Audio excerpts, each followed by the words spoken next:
Călin Georgescu sau Elena Lasconi. Aceste două nume au captat atenția internetului și a întregii societăți românești în ultima săptămână. De la cafenele, la colțuri de stradă, la grupuri de WhatsApp, mesele de familie, conversațiile din Uber, restaurante, săli de clasă sau chiar prin avion, peste tot românii vorbesc despre asta. Românii încearcă să înțeleagă cum am ajuns în acest punct, cine sunt cei doi candidați și cum a reușit Călin Georgescu să urce pe primul loc în alegerile prezidențiale din România, având șanse inițiale de 100-1 să devină președinte. În acest video vom face portretele celor doi candidați într-un mod cât mai imparțial posibil. Probabil ați văzut deja foarte multe materiale despre acest subiect până acum, dar poate niciunul nu a reușit să prezinte lucrurile într-o perspectivă cu adevărat echilibrată. Rolul meu aici nu este să vă influențez într-o anumită direcție, ci să vă prezint pozițiile celor doi candidați pe teme cu adevărat importante. Cred că este esențial ca fiecare dintre voi să-și facă propria analiză și să decidă cu cine votează în funcție de propriile convingeri. Dar înainte de a trece la profilul lor, trebuie să înțelegem împreună cum am ajuns în această situație. O surpriză majoră care a uimit întreaga țară și înainte de asta nu uitați să loviți butonul de like, că îl aveți mai jos. Celor care cred că lumea asta cu iubire va scăpa.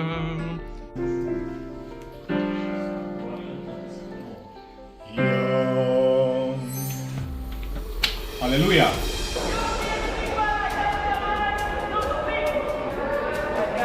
România trece de la fapte la vorbe, de la fapte la vorbe, de la fapte la vorbe.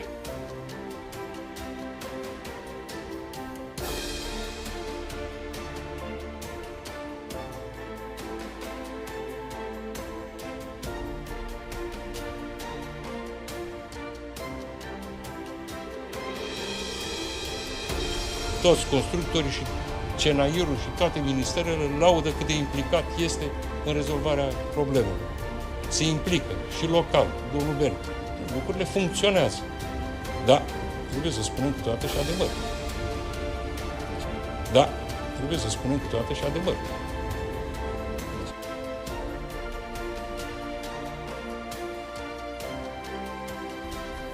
Deci e citită bine întrebarea, da? Spuneți 3 calități pe care le are Marcel Ciolacu și nu le aveți dumneavoastră. Da. Păi, adică cum? Are el onoare, dumneavoastră nu aveți onoare, el are respect, dumneavoastră nu aveți respect și predictibilitate dumneavoastră are și dumneavoastră nu? Da.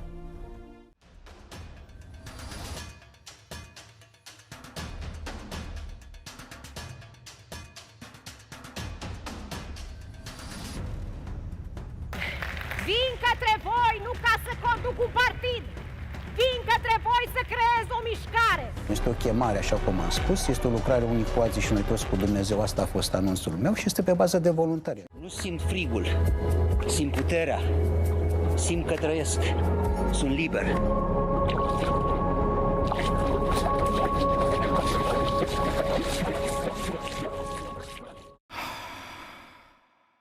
Acum că am înțeles contextul politic și de ce ne aflăm aici, este timpul să vorbim despre primul candidat, Elena Lasconi. Elena Lasconi s-a născut la 20 aprilie 1972 în Hațeg, județul Hunedoara, într-o familie modestă. Aceasta spune: până la 7 ani am trăit într-o sărăcie mare. Bunica ne dădea pâine pe care o dădea la porci, fiindcă nu aveam ce să mâncăm. Ne spunea că pâinea o să ne ajute să facem sânge grupa 0 și să fim sănătoși, povestea Elena Lasconi în timpul filmărilor din 2015 pentru emisiunea Sunt celebru, scoată-mă de aici, difuzată la Pro TV. A absolvit liceul pedagogic Regina Maria din Deva în 1990 și ulterior a urmat cursurile Universității Ecologice Traian din Deva, obținând în 2001 o diplomă în managementul turismului și al comerțului. Cariera sa în jurnalism a început în 1995 la Radio T5 ABC din Hațeg, unde a fost director de programare și realizator al emisiunii. În 1996 s-a alăturat echipei Pro TV, unde a activat timp de aproape 25 de ani ca reporter, realizator și moderator TV, producător, corespondent de război și prezentator. În 2020, Elena Lasconi a decis să intre în politică și a candidat la primeria municipiului Câmpul Lung Mușcel din partea Uniunii Salvați România, desigur USR. A câștigat alegerile cu peste 56% din voturi, devenind prima femeie primar a orașului. În 2024 a fost realeasă în funcție cu un scor mai mare, obținând 71% dintre voturi. USR a anunțat în septembrie 2023 că Elena Lasconi deschide lista de candidați USR pentru alegerile europarlamentare din iunie 2024. Ulterior, Lasconi a anunțat în noiembrie 2023 că a fost forțată să se retragă de pe listele pentru alegerile europarlamentare, decizia fiind comunicată de președintele de atunci al USR, Cătălin Drulă. La 26 iunie 2024 a fost aleasă președinte USR, obținând 68% dintre voturile exprimate. Ulterior, pe 29 iunie 2024, a fost desemnată candidata partidului la alegerile prezidențiale din noiembrie 2024. În plan personal, Elena Lasconi s-a căsătorit la 18 ani și a devenit mamă, divorțând ulterior la 22 de ani. Și-a crescut fiica Oana singură, dedicându-se carierei. În 2012 s-a recăsătorit cu, atenție, Cătălin Georgescu, pe care l-a cunoscut la cursurile de limbă engleză organizate de British Council.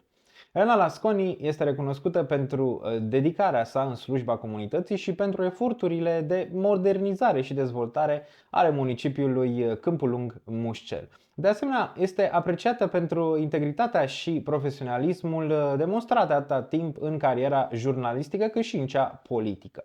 Principalele declarații și viziunea sa pentru România. Hai să vedem ce zice Elena Lasconi. Elena Lasconi și-a bazat campania prezidențială pe transparență, integritate și conectarea directă cu cetățenii. Iată cele mai importante declarații și promisiuni pe care aceasta le-a făcut. 1. Apărarea democrației și statul de drept. Românii au șansă să voteze pentru o Românie pe care și-o doresc, a declarat Lasconi, subliniind că principala sa misiune va fi protejarea democrației. A criticat vechea clasă politică pentru că a construit două Românii, una a privilegiaților și alta a oamenilor obișnuiți. Lasconi promite să lupte împotriva corupției și să asigure respectarea legii.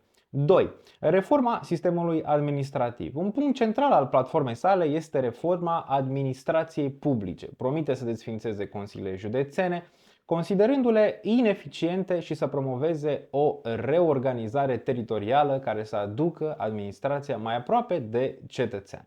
Trebuie să consemnăm și să desființăm agenții și instituțiile inutile. Este vital să facem o reformă administrativă profundă care să reducă risipa și să eficientizeze funcționarea statului, a explicat ea în cadrul unui interviu. 3. Economia. Sprijin pentru întreprinzători și reducerea sărăciei. Lasconi a subliniat că este inadmisibil ca România să fie pe primul loc în Europa la sărăcia în muncă. Promite politici care să asigure venituri decente pentru cei care muncesc cinstit. Printre măsurile propuse se numără reducerea impozitelor pentru micii întreprinzători, crearea unui mediu fiscal favorabil pentru antreprenori, transparentizarea cheltuielilor publice.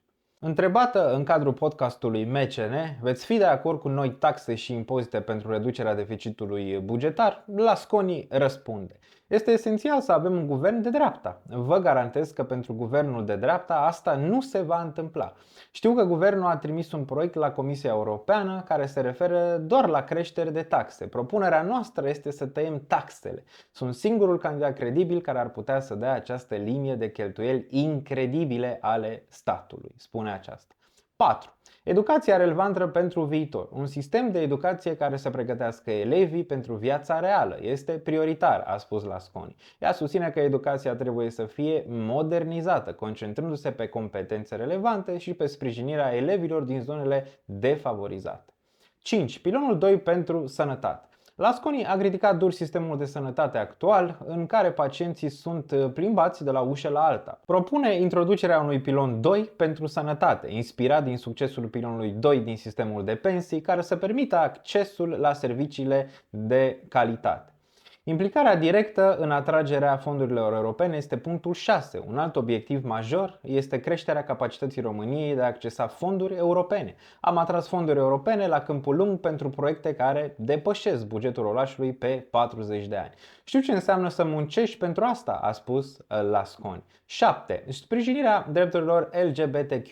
Un alt subiect important pentru Elena Lasconi este susținerea parteneriatului civil.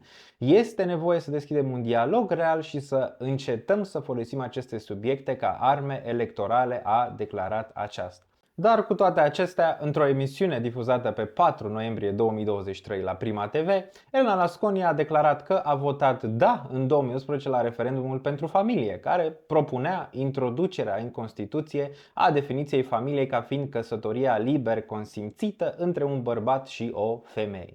Eu sunt creștină și ortodoxă și consider că familia este formată dintre o femeie și un bărbat, declară Lasconi la Prima TV. 8. Cătălin Moise, creator de conținut, întreabă în cadrul MCN Podcast astfel: copiii să stea în orfelinate sau să fie adoptați de un cuplu de persoane de același sex? Care scenariu este mai bun? Lasconi răspunde: am spus mereu că trebuie să fie interesul copilului, deci dacă asta e ultima soluție, cel mai bine e să fie adoptat de un cuplu de persoane de același sex. Am spus că se poate și acum, o femeie sau un bărbat pot înfia un copil. Ancheta socială verifică interesul major al copilului. E legal. Când nu avem un parteneriat civil, o persoană nu trebuie neapărat să se afișeze în cuplu. Poate adopta un copil. Lucrurile se pot face legal după ce vom legaliza parteneriatul civil. 9. Elena Lasconi spune că ar fi bine să fie organizat un referendum național privind drepturile la avort. Înțeleg foarte bine drepturile femeii la avort, spune aceasta. Ar fi bine să facem un referendum, să garantăm asta în Constituție. Nu mi se pare drept să nu ai această posibilitate și mai trebuie să lucrăm și în zona educației, unde nu am văzut că se întâmplă nimic în 35 de ani. Mă refer la educația sexuală în școli. Sunt mulți medici în România care spun că din motive religioase nu se fac avorturi în spitale de stat, dar în clinice private se fac, a declarat Lasconi în cadrul dezbaterii de pe canalul de YouTube MCN Podcast. 10. Tot în cadrul MCN Podcast au mai fost dezvălute subiecte legate de jocurile de noroc și droguri. Declarația Elenei Lasconi este următoarea: am avut o poziție foarte clară. Colegii mei s-au bătut pentru legea antipăcănele. Cred că ar fi indicat ca sportivii și foștii sportivi să nu mai apară în astfel de reclame și să nu mai vedem reclamele la astfel de jocuri de noroc. Lasconi spune că jocurile de noroc trebuie scoase în afara orașelor. E adevărat că poate mulți cred că e o variantă să scapi de sărăcie. Am vorbit cu foarte multe victime din această zonă, spune ea. Oameni care au pierdut tot, dar au reușit să scape de această adicție. Cred că putem să facem și noi asta în România. Sunt de acord cu interzicerea reclamelor, spune ea. Elena Lasconi: pentru mine, lupta împotriva drogurilor va fi o prioritate. Pe de altă parte, nu cred că ar trebui pedepse mai mari pentru cei care consumă, pentru că ei sunt victimele. Suntem pe ultimele locuri la nivel european cu privire la centrele de dezintoxicare și la fel și pentru cei care joacă la păcănele și alcoolici. Ar trebui să avem bani din fondurile europene să facem astfel de centre. Susțin cannabisul medical, nu am consumat niciodată. Promisiunile pentru Palatul Cotroceni. Hai să vedem. Dacă va fi alesă președinte, Lasconi a declarat că își dorește să transforme Palatul Cotroceni într-un spațiu deschis tuturor cetățenilor. Ar schimba energia negativă de acolo. Palatul trebuie să fie pentru oameni, nu doar pentru politicieni, a spus ea. Pe cine ar propune Lasconi în funcția de prim-ministru? Cred că e important. Elena Lasconi a spus că îl va pune pe domnul Bolojan Simplu. Critici și controverse. Hai să vedem aici ce se întâmplă. Candidatura Elena Lasconi nu a fost lipsită de provocări. Printre cele mai mari controverse se numără următoare. Un moment critic pentru cariera Elena Lasconi l-a reprezentat poziția sa inițială privind familia tradițională și votul la referendum, cum am zis mai devreme, cel din 2018. Această atitudine a generat tensiune atât în interiorul USR cât și în relația cu fiica sa, care este membra comunității LGBTQ+. Lasconi a fost retrasă de pe lista candidaților de la europarlamentare din partea USR în urma acestui scandal. Atacurile din partea oponenților, Lasconi a fost criticată pentru presupusa angajare a soțului său în funcții publice. Ea a răspuns acestor acuzații explicând că toate procedurile au fost transparente. Și a propulsat soțul din postura de avocat șomer, fără palmares și fără perspectivă, în poziția de consilier juridic la grupul parlamentar al USR, plătită din banii publici, transmite PSD într-un comunicat. Un alt moment controversat pentru Elena Lasconi a fost declarația despre românii din străinătate, care a stârnit un val de reacții negative pe toate rețelele de socializare. E asta așa, nu vreau să mă laud, nu îmi place să vorbesc despre mine și să mă laud și să zic, mamă, cine sunt eu, dar chiar sunt de bună credință, sunt muncitoare, mă înconjur de oameni buni, sunt loială, nu sunt totodătoare și iubesc țara asta pentru că cel mai simplu lucru este să-ți iei un bilet și să pleci în altă parte, a declarat Lasconi într-un interviu, desigur, la Antena 3. Lacune în cunoașterea unor subiecte cheie. Impozitul global pe gospodărie. Întrebată despre poziția USR pe acest subiect, Lasconi a făcut confuzie vorbind despre impozite pe clădiri și terenuri, arătând că nu cunoaște detaliile subiectului. A evitat răspunsul clar, menționând că susțin o cotă unică. Consiliul de Securitate al ONU a fost întrebată dacă ar participa la o reuniune privind sancționarea Israelului, însă a făcut două greșeli majore. Nu a știut că România nu este membru al Consiliului de Securitate al ONU. A confundat componența acestuia necunoscând statele membre. Apărarea Națională și NATO au oferit informații incomplete și confuze despre trupele NATO din România și despre bugetul alocat apărării, care este 2,5% din PIB, deja implementat. Mesaje confuze și greșeli de comunicare în cadrul dezbaterilor și interviurilor. Lasconi a oferit frecvent răspunsuri ambigue sau evazive, sugerând că președintele nu trebuie să știe toate detaliile și că există consilieri pentru astfel de probleme. Declarație pe teme de politică externă. Lasconi a făcut afirmații controversate privind războiul din Ucraina, menționând că, dacă ar fi în locul președintelui Zelensky, nu ar ceda teritorii. Aceste declarații au fost criticate pentru lipsa de pregătire în domeniul politicii externe, o atribuție esențială a președintelui României, deoarece nu a dat niciun fel de explicație cum ar putea face asta. Întrebată ce va face dacă Rusia atacă Moldova, aceasta a răspuns că va ajuta în mare parte Moldova cu bani pentru armament și că își dorește ca Moldova să câștige războiul, dar nespunând cum. Controverse legate de educație. Lasconi nu a menționat în CV-ul său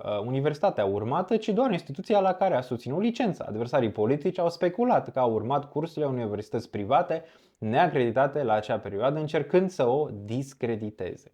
Mesajul Elena Lasconi pentru țară. Hai să vedem. Elena Lasconi își construiește campania pe autenticitate și determinare. Eu am pornit de jos. Știu prin ce greutăți trec românii pentru că am bătut țara în lung și în lat ca jurnalist. Sunt aici pentru a demonstra că politica se poate face altfel, cu suflet, cu rațiune și cu respectare pentru oameni. A concluzionat Elena Lasconi. Acesta a fost profilul doamnei Elena Lasconi. Dacă ai o părere, o poți lăsa civilizat în comentarii. Acum să trecem și la domnul Călin Georgescu, să vedem ce vrea să facă el pentru România, care sunt lucrurile importante despre care vrea să discute și care este opinia lui despre subiectele importante din această țară. Hai să-i dăm drumul, nu uitați butonul de like dacă v-a plăcut până acum, îl găsiți mai jos. Călin Georgescu a luat prin surprindere scena politică din România, câștigând primul tur al alegerilor prezidențiale, deși avea șanse extrem de mici. Majoritatea caselor de sondaj îl plasau sub 5% în intenția de vot, însă a reușit să obțină peste 22%. Este un moment istoric pentru România, o surpriză majoră, nemai văzută până acum, venită de nicăieri oare sau poate nu chiar. Depinde pe cine întrebi. Dacă întrebi persoane care urmăresc doar televiziunea, probabil nici nu au auzit de el. În schimb, cei activi pe TikTok îți vor spune imediat că îl cunosc mai bine decât oricine. Pentru prima dată în istorie, populația României și-a informațiile mai puțin de la televizor și din ce în ce mai mult de pe rețelele de socializare. E bine, e rău, doar timpul ne va spune. Dar hai acum să vedem cine este de fapt Călin Georgescu. Călin Georgescu, născut la 26 martie 1962 în București, a absolvit Colegiul de Îmbunătățiri Funciare din cadrul Institutului Agronomic Nicolae Bălcescu din București, în 1986 devenind agronom. În 1999 s-a completat studiile cu un doctorat în știința solului, reflectând interesul său pentru utilizarea sustenabilă a resurselor naturale. Georgescu a coordonat dezvoltarea a două versiuni ale Strategiei Naționale pentru Dezvoltare Durabilă a României în 1999 și 2008, aliniindu-le la liniile directorale europene. A deținut funcții precum director executiv al Centrului Național pentru Dezvoltare Durabilă din București 2000-2013 și a fost implicat în multiple inițiative ale Națiunilor Unite. Activitatea internațională a lui Călin Georgescu. Hai să vedem ce a făcut pe scena internațională. Călin Georgescu a fost numit raportor special al ONU privind efectele negative ale deplasării și depozitării ilegale de produse toxice și periculoase între 2010 și 2012.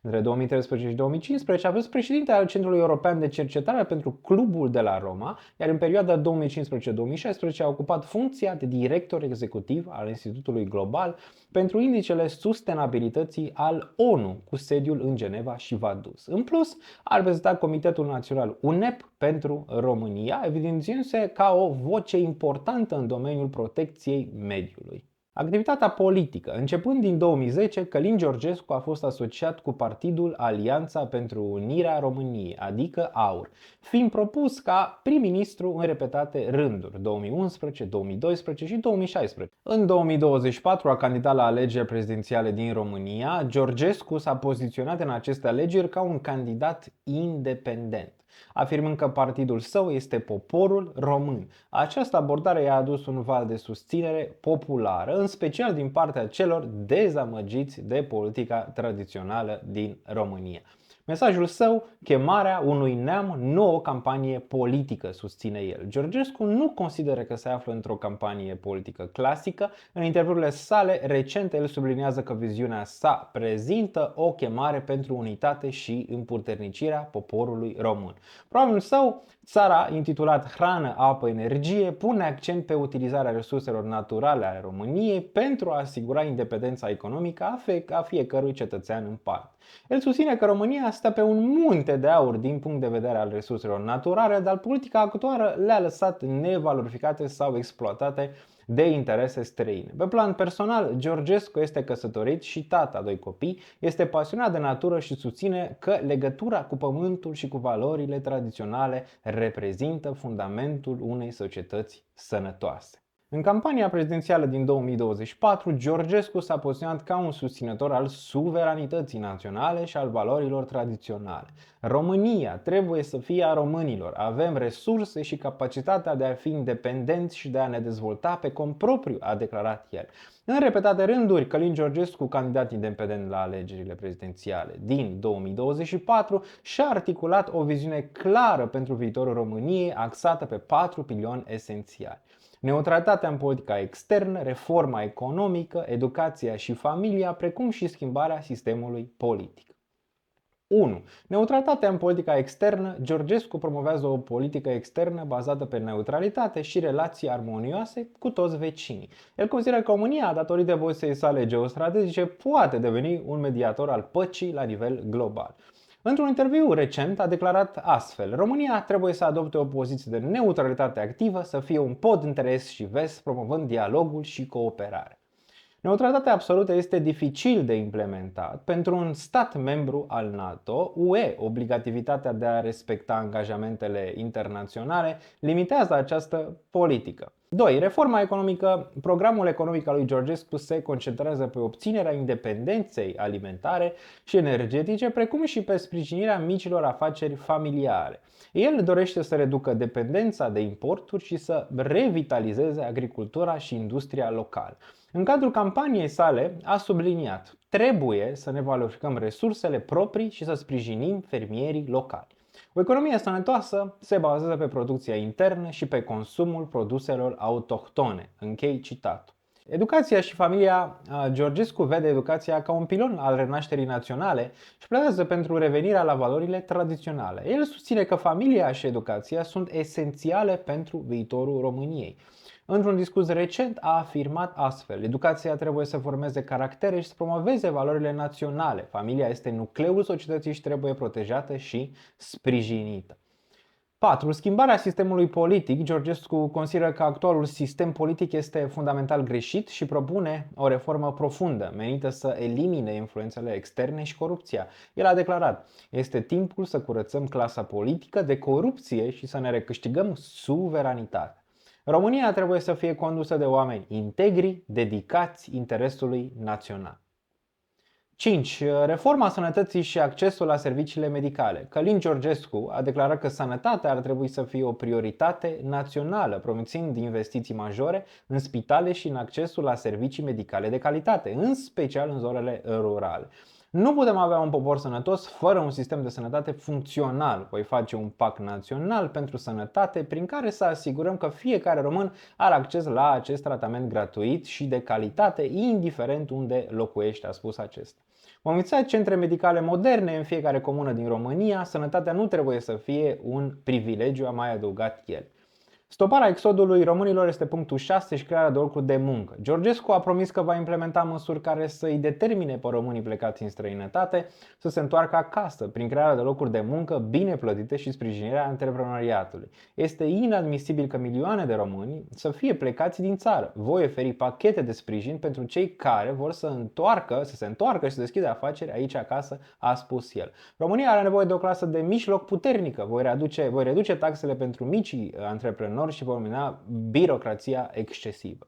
7. Independența alimentară și securitatea energetică. Georgescu a promis că va transforma România într-o țară complet independentă din punct de vedere alimentar și energetic. El declară: nu putem fi o țară suverană dacă importăm tot ce mâncăm și dacă depindem de gazele altora. Independența alimentară și energetică nu sunt opțiuni, sunt necesități.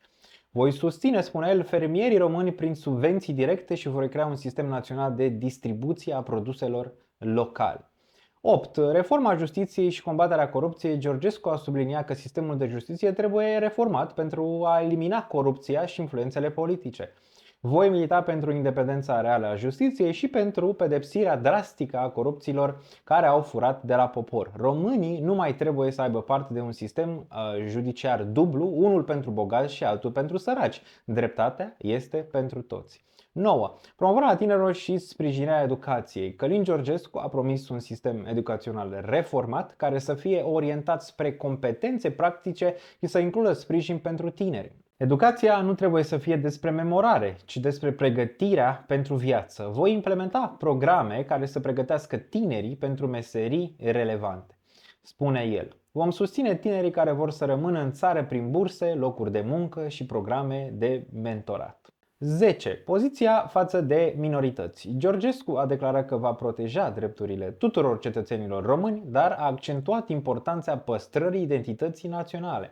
România este casa tuturor cetățenilor săi, indiferent de etnie sau religie. Voi apăra drepturile fiecăruia, dar nu voi permite ca valorile noastre naționale să fie diluate, a spus el. Respectul pentru minorități nu trebuie să vină în detrimentul majorității, a mai adăugat Georgescu. Declarații controversate sunt următoarele. Despre Ucraina, într-un interviu în 2021, în cadrul unei emisiuni televizate, la Realitatea Plus, Georgescu a afirmat că Ucraina este un stat inventat, sugerând că România ar avea mai mult de câștigat dintr-o alianță cu Rusia, dar și cu alte țări majore, printre care China și SUA. Despre Vladimir Putin. În 2022, la scurt timp după invazia Ucrainei de către Rusia, Georgescu l-a descris pe președintele rus Vladimir Putin în felul următor. Vladimir Putin este un om care își iubește țara. E o persoană care, din punctul meu de vedere, cunoaște foarte bine unghiurile diplomatice, le stăpânește și este încurajat de foarte buni profesioniști, a afirmat Georgescu.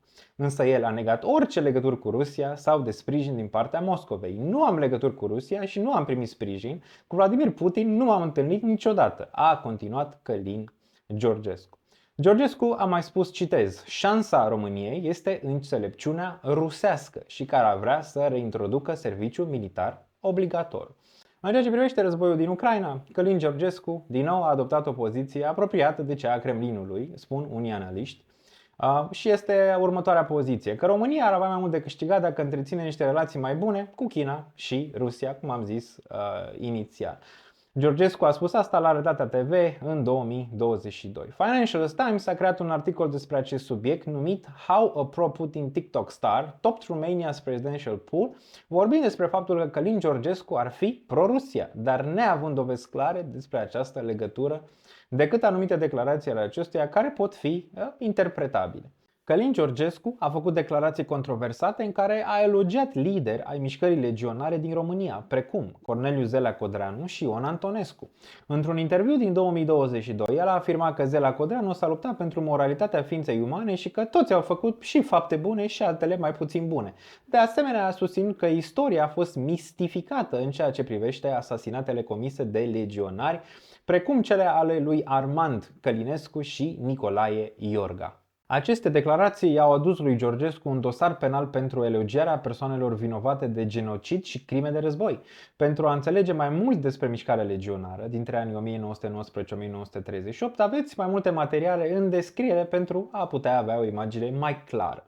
În plus, discursul său politic a fost comparat cu cel al unei figuri istorice controversate, precum, am zis mai devreme, Corneliu Zelea Codreanu, dar și Ioan Antonescu, evidențiindu-se asemănări stilistice și tematice.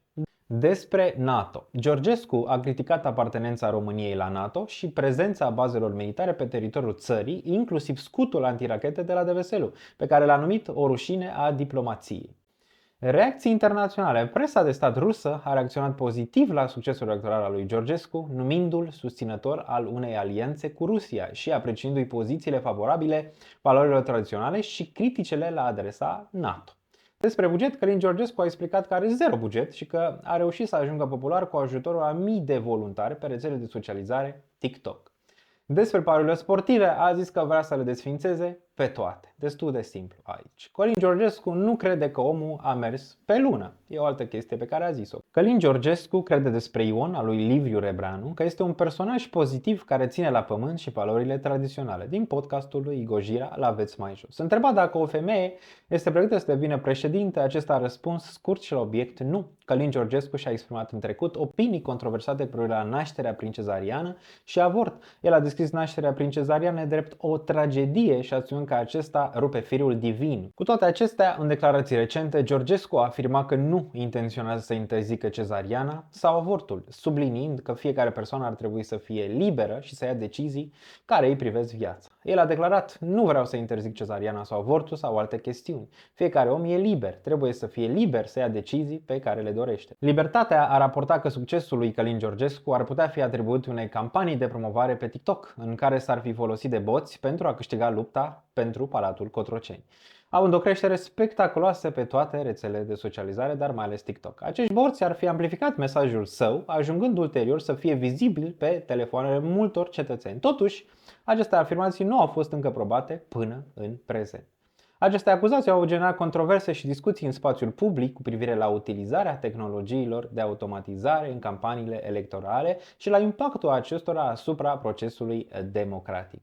Promisiunile pentru Palatul Cotroceni. Dacă va fi ales președinte, Georgescu promite să transforme România într-un stat suveran și respectat la nivel internațional. Printre angajamentele sale se numără crearea unui plan național pentru independență energetică și alimentară, introducerea unui program național de educație pentru sustenabilitate, modernizarea administrației publice și reducerea drastică a birocrației, promovarea României ca destinație pentru investiții strategice în domenii precum agricultura și energia verde. Mesajul lui Călin Georgescu pentru țară: România trebuie să fie a românilor, spune el, nu a străinilor. Este timpul să ne luăm destinul în propriile mâini și să construim o țară suverană, prosperă și respectată, a declarat el.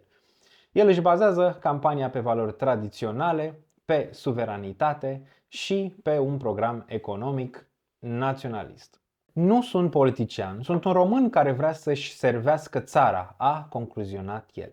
Acesta a fost profilul de politician al lui Călin Georgescu. Dacă aveți o opinie, vă rog să o lăsați în comentarii într-un mod foarte civilizat. Nu o să accept lucruri care nu sunt la locul lor. În încheiere, aș vrea să vă reamintesc că rolul președintelui României nu este de a dicta legi sau a le propune. Acesta este rolul Parlamentului. Președintele nu poate face ce vrea și este legat de anumite atribuții legislative, precum reprezentarea României pe plan internațional, promulgarea de legi. El numește oficial, este șef al armatei, inițiază referendum și acordă grațieri. Toate atribuțiile le poți găsi și tu în descriere.